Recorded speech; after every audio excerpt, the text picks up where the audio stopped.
Alex Galchenyuk making his debut. And he will play on the left side with Tavares and Nylander. And Sheldon Keefe is trying to convince people that the Leafs have it figured out. They got a plan that no one else had.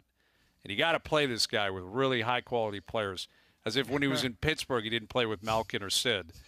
But listen, I think it's worth a shot. I am curious. We know his talent. We know his track record. He has to make me a believer, and I think he has to make everyone a believer, including Sheldon Keefe and Kyle Dubas. But they acquired him. They let him reset, got in some time with the Marlies.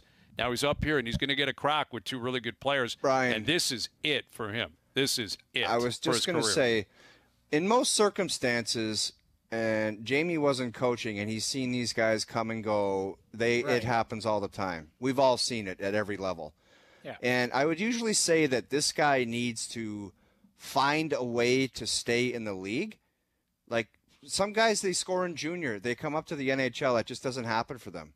And you got to develop into a checker. You got to be able to find something that the coach values to put you on the ice. You have to reinvent yourself. Not everybody can score at the big league level. No, but this guy, this is his last chance. He's going down Yonge Street in the Weirzy Mobile right now, and half of it's veering to the Marlies, and half of it's veering to Scotiabank Arena. So the situation he's put himself in on Tavares' line, it's not like he has that. It's not like he's going to be saying to himself, "Wow, I have to go and find a way for the coach to value me," which is checking or kill. He's got to go and provide offense and try to score. But that's the situation he's in. He's not like, "Oh, I'm going to go be Charlie Hustle and show Sheldon Keefe." He's putting himself in a situation where he's got to see if he can rediscover whatever he had that season in Montreal where he scored 30 goals. And if he doesn't, it's game over. You're right, but here's what I'll say. I don't know if that's the best thing or the worst thing that could happen to him is if, say, it's a big weekend. Say he gets a goal tonight and, goal tomorrow and an assist. And, is all of a sudden the fabric of this guy, his game, been rejuvenated? Like, it wasn't in Ottawa. It wasn't in Pittsburgh. It was, to me, he has warts on his game. And if they can figure out the right scenario or find some chemistry, great. But I wholeheartedly believe that they want to give him an opportunity to just be an option. I think when it's all said and done after the trade deadline, he's a placeholder for somebody that Kyle's looking to trade for. Right. They're now. Tipping their hand here. Like this, This is the position they're looking to address. Right. That's the left right side. There. Yeah. And you're going to have guys go up and down. Hyman's going to be there. Thornton's going to be there. Mikheyev is going to be there. And then, it's a mixed bag.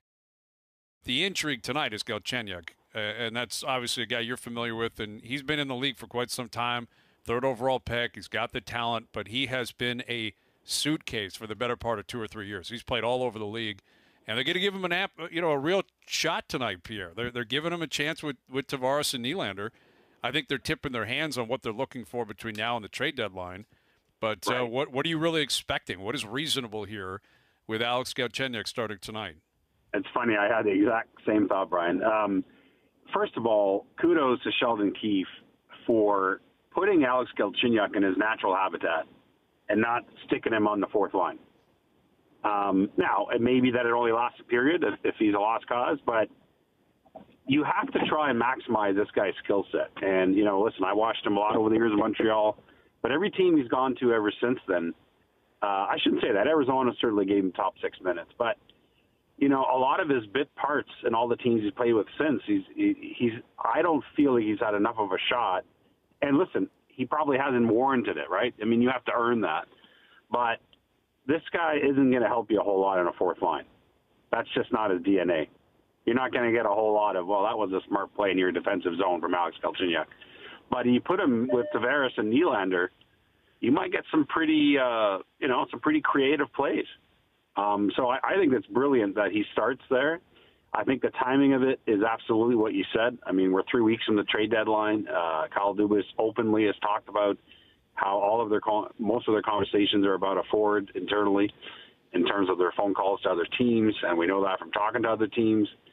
So there's no question that with Jimmy Vesey plucked off waivers, and Jimmy Vesey had been a disappointment anyway, as you guys know, that this is an opportunity for Galchenyuk, but it's also, let's make sure we know what we have here with this guy maybe this weekend before we keep making those calls for a forward.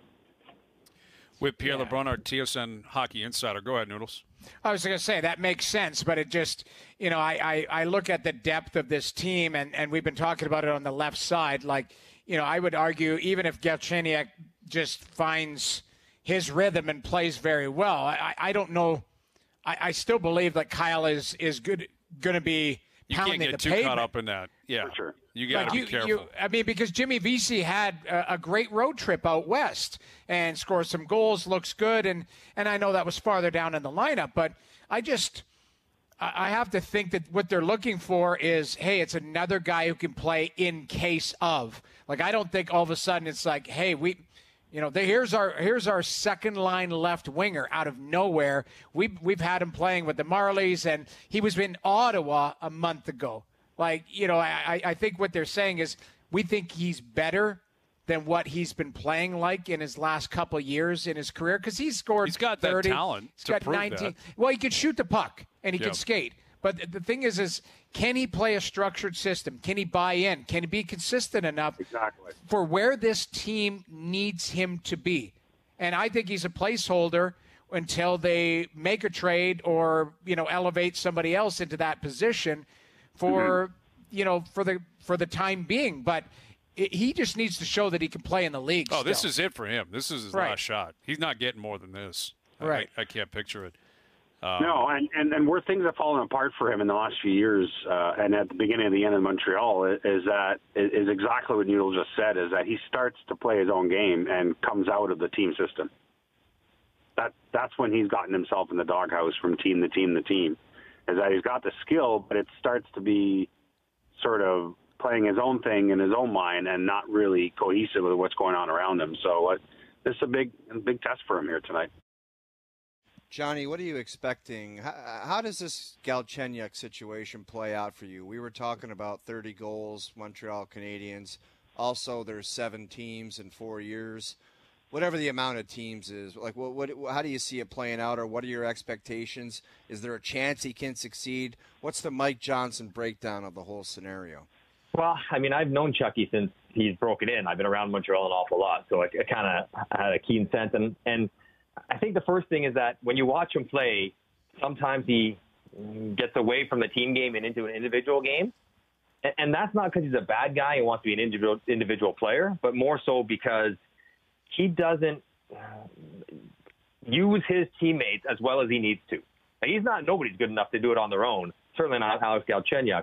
And he's had a hard time consistently playing within the context of a system while also maximizing his talent along with his line mates. And so while I expect to see flashes of excellence because he does have some really high-end skill. He scored 30 goals playing in the middle as like a 21-year-old. That's hard to do. I'm also expecting moments where you're scratching your head saying, what's he doing there? Or he looks lost out there, or what's happening? And that's what his career has been. It's been some really high moments, and the low moments are not as good. I think Toronto right now is, can we catch lightning in a bottle? Can we get a few weeks out of him, or perhaps it goes so great that we don't have to be quite as desperate to find a replacement via trade or have another option if someone gets hurt? But I don't expect it to be, I hope I'm wrong, but I don't expect it to be, a long-term viable solution. I don't expect Alex Galchenyuk to be playing, with Tavares in the semifinals of the Stanley Cup playoffs because it's worked so well for 2 months. It's just the last 4 years are tough to erase, no matter how much confidence he might have for the Marlies or whatever the player development group has done with some of his game. It's just hard to erase a lifetime of habits.